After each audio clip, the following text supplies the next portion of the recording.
For decades, the world of MMA has been dominated by one image: a towering chiseled warrior sculpted like a Greek god, bulging with muscle and practically carved from stone.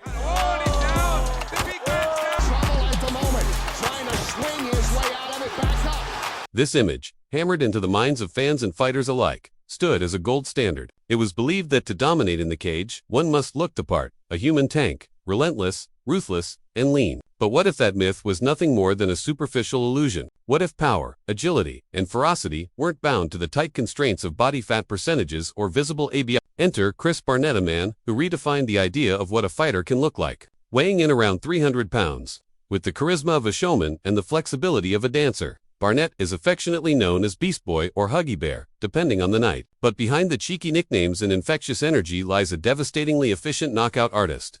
Let's rewind to 2014.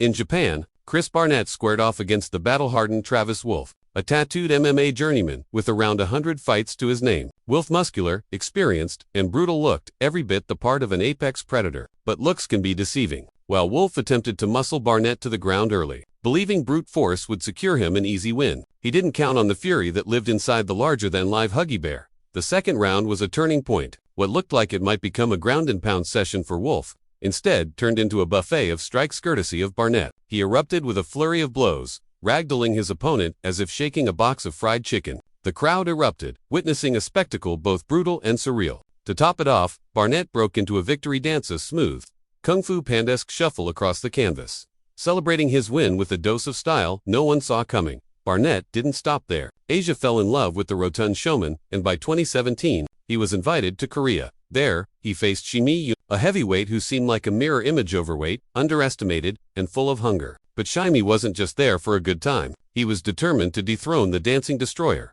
From the opening bell, Barnett came out with the agility of a man half his size. He moved like the Flash, if the Flash had a soft spot for barbecue ribs. Spinning strikes, Superman punches, and leg kicks rained down as young Jai tried to mount an offense. But Barnett was in rare form. Shimi absorbed blow after blow, the red welts on his legs, evidence of a storm he couldn't weather. Eventually, it was over. Another TKO, another dance. I mean, like right now, Kono, he's just like, what do I do with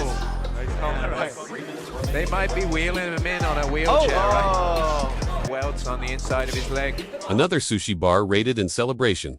So red. He felt that. He felt it. Another one. Another one there. Is going to be on the accumulated scores. Hard. That's it. Yeah. Back kick. Whoa, But the story didn't end there. A rematch was called. Shimi, bruised but not broken, wanted redemption. The second bout started with the intensity of two men fighting over the last Big Mac on Earth. Shimi came in hard, furious, eager to avenge the alleged low blow that ended their first clash. It's a low blow. And just like last time, Barnett soaked it in and responded with terrifying power. After weathering another storm, Chris retaliated with a savage flurry of counters. A thunderous right hand, finishing off his Korean rival. Shimi dropped, dazed and defeated. he's down! The big man's down! Multiple staff members rushed into the cage to help lift the battered fighter off the canvas. And as if to make peace with the damage he caused, Barnett offered a playful prayer to the god of fried chicken. The bout ended not just in victory but in exclamation. Barnett's resume is a kaleidoscope of chaos, with each fight a vivid story all its own. In 2010, thousands of fans watched as he took on tattooed powerhouse Jay White, a man of pure muscle. White was expected to dominate, but Barnett had different plans. According to pre-fight doping tests, there were no steroids coursing through Barnett's veins, just traces of Coca-Cola and deep-fried drumsticks. The match was savage. The early exchanges were a ballet of brutality, with Barnett absorbing punishment and returning it tenfold. At one point, the momentum shifted so violently it seemed like White's soul might have left his body. Chris covered him in punches, covering White's tattoos with bruises and regret. When the dust settled, Barnett wasn't content with just the win. He broke into yet another impromptu dance, celebrating victory like it was a carnival. Beast Boy!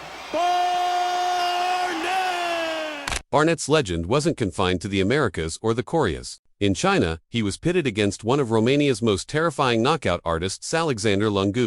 Lungu, bald, massive, and fierce, looked like something out of a nightmare. But again, the chiseled physique meant little when met with the furious velocity of Barnett's spinning strikes. Chris opened the match with low kicks, trying to chop the giant down. At one point, a botched spin left Barnett exposed, giving the Romanian a brief moment of opportunity. But Barnett coated in sweat and what could only be described as natural grease slipped out of trouble like a greased-up magician. What followed was a storm of punches and strikes, so relentless it turned the cage into a war zone. And once again, when the fight was over, Barnett unleashed his final weapon, the funeral dance. It was part mockery, part performance, and wholly unforgettable. The story of Chris Barnett is filled with moments that feel more like fight night myths than reality. In 2010, he faced Mario Rinaldi, a fighter from the same Floridian training grounds, believing that familiarity and size would give him an edge. Rinaldi attempted to muscle Barnett early, pressing his weight into the big man and trying to flatten him against the cage. But Barnett, whose very body seemed built to absorb punishment like a sponge, withstood the pressure and turned the tables.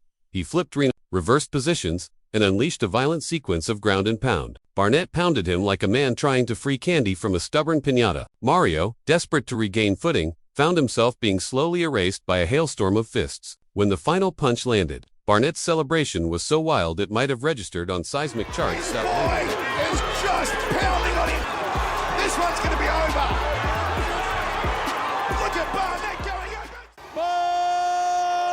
Barnett! Japan came calling again. This time, Chris faced Shinichi Suzukawa, a revered Japanese warrior. But from the start, it was clear Suzukawa was in over his head. A tsunami of punches crashed against him in the first round, and when Barnett dropped him to the mat, he followed up with ferocity that turned his opponent into tempura rolls, crispy and broken. The audience watched in awe as the referee pulled Barnett away. Suzukawa, dazed, was gifted not only a defeat but a brain concussion as a parting souvenir. In the autumn of 2020, Barnett stepped into the cage against a surprisingly round Brit named Ahmed Tani Shahu. If there was ever a moment where Barnett might not be the bigger man in the cage, this was it. But looks, as they always are in Barnett's world, proved deceiving.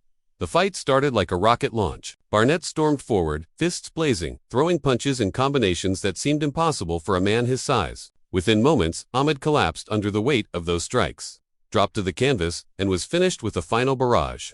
As the referee waved it off, Barnett celebrated the only way he knew how, with a flip, a smile, and a victory dance that could shake the heavens. To truly understand Barnett's evolution, one has to go back to the very beginning, his debut in 2009 against the veteran, Jonathan Ivey.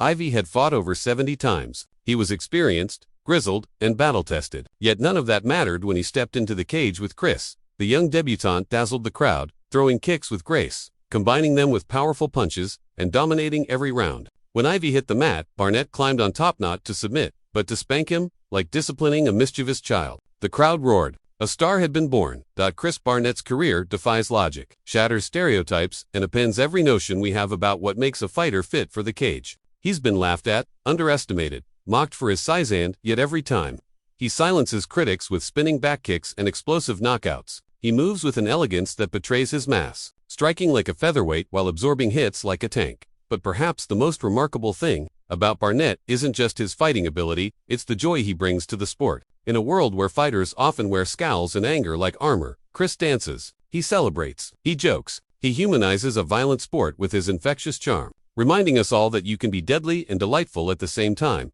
whether you call him Beast Boy, Huggy Bear, or the Kung Fu Panda of MMA. Chris Barnett is a force unlike any other. What do you think of Chris Barnett's incredible style? Do you think he's changed the game for good, or is he one of a kind? Let us know in the comments below if you enjoyed this wild ride through knockouts, dance moves, and spinning kicks. Be sure to hit that like button, subscribe for more, and ring the bell so you don't miss what's next.